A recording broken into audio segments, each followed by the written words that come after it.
Hey guys, welcome to another Dan show. I'm your host Mornay, bringing you the best in dive safety tips and so much more. In this week's show, we're going to be talking about the aging diver. Are there any concerns, and some recommendations. Once again, I've got Dr. Frans Cronje with me in the show. So kick back, relax, and enjoy it.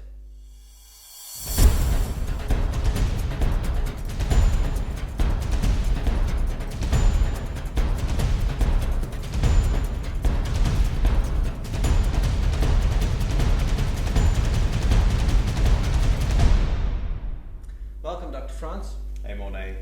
So the aging diver, I guess there are quite a few of them out there, and these are the folks that really enjoy getting away and most probably have the means to do so. Yes.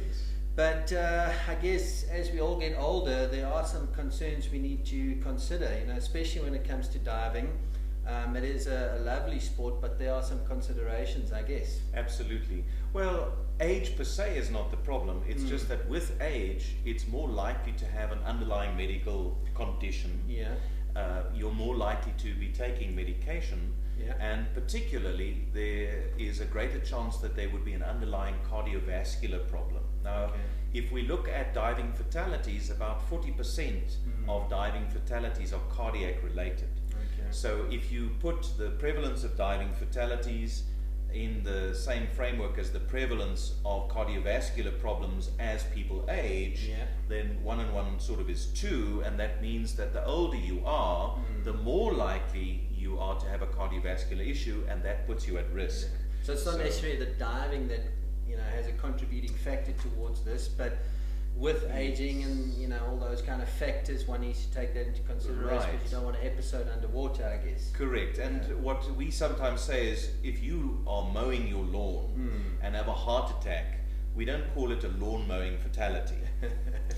But if you in the water scuba diving and you die of a heart attack, then it's a scuba diving fatality. So I think that's a bit Bit of a label artificial. there. Yeah. It's a bit artificial, but truthfully, if you were to have a lawn mowing cardiac event and you were to collapse on the lawn, the chances are that you'd be able to breathe. Now, of course, some cardiac arrhythmias with a heart attack, you go into cardiac arrest. So that wouldn't differ whether you're on land or in water, unless you have an AED or you have a defibrillator. And that's another thing we should maybe just touch on. Absolutely. But water being a non-breathable substance means that if you lose consciousness, unless you're very, very fortunate, you're dead.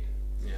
So that's why it's even more important if you expose yourself in a water environment, aquatic sport like scuba diving, and you're either over the age of 40 or there's a family history of cardiac problems, particularly cardiovascular problems, then it's important to be checked out. So I think that's the diving fitness piece. Yeah.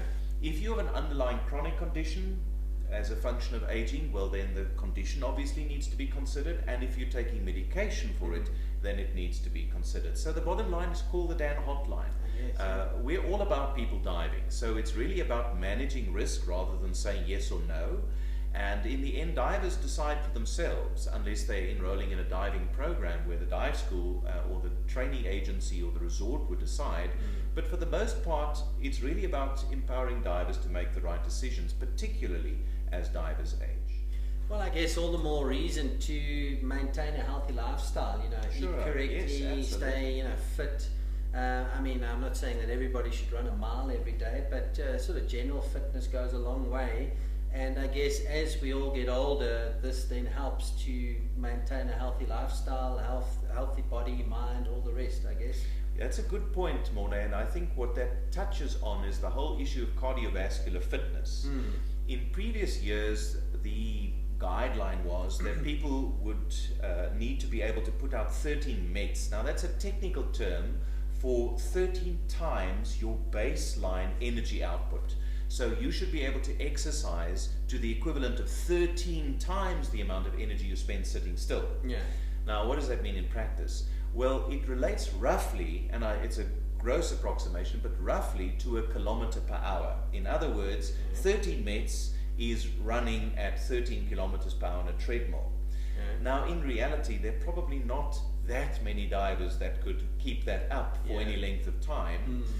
And if truth be told, for most diving conditions, 7 to 9 METs. In other words, 7 to 9 kilometers per hour on a treadmill for at least 5 minutes would be a baseline. Okay. So if people, can't get into their wetsuit without being out of breath, that's a problem. Absolutely. And if you need to give people advice, well, there's something to go on. So if you're in a gym or you've got a treadmill at home, and you can at least maintain 7 to 9 kilometers per hour on the treadmill for at least 5 minutes, then there's at least some cardiovascular fitness. That's not to say you'd be fit for all diving conditions, but at least it's something you can measure. But before undergoing any sort of exercise or training, if you're over the age of 40 or you have cardiovascular risk factors, we strongly recommend people be checked out. Well, I think there's a lot to be said for being fit and healthy. Sure, agreed. I guess besides just feeling great overall, it'll also enhance your diving experience. Absolutely. Yeah, so that you're not huffing and puffing and thinking about where you're getting your next breath, but you can actually enjoy the scenery. So you're absolutely right, Morna. Yeah, and I guess also to help get this weight belt, across your waist. Fewer weights because the bulge. Absolutely. We touched on the concept of the AEDs though, and I think possibly because of the expense or the novelty of it, or who needs to commit to it. I think one of the areas where Dan has really been prepared but not being fully utilized is in the area of enabling or encouraging dive resorts, dive schools, and even divers when traveling to have access to an AED. The chances of surviving a cardiac event without a defibrillator are actually relatively slim.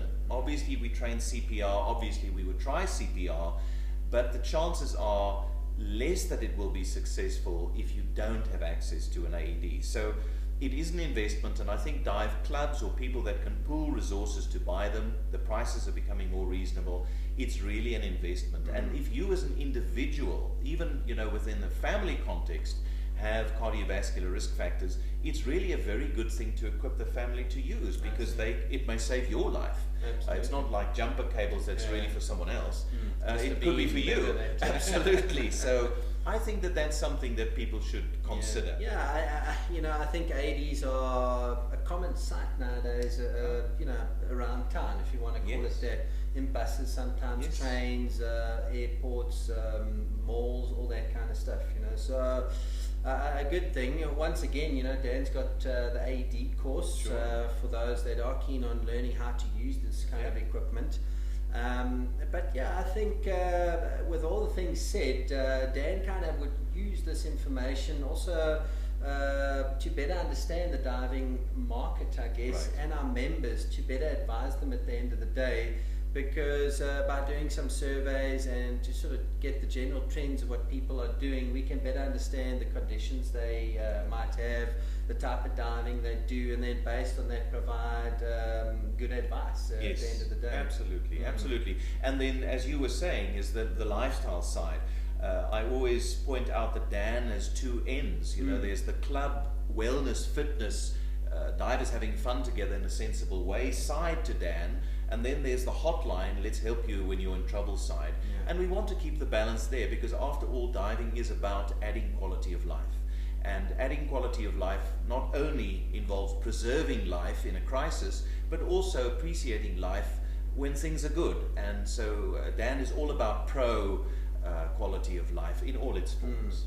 Well, guys, that wraps it up for this episode. And once again, we'll have some show links at the bottom of the YouTube video. Please give us a thumbs up if you like it on YouTube, and if you want to read more about all things Dan, www.dansa.org. Thank you for watching the Dan Show. Until next time. Bye-bye.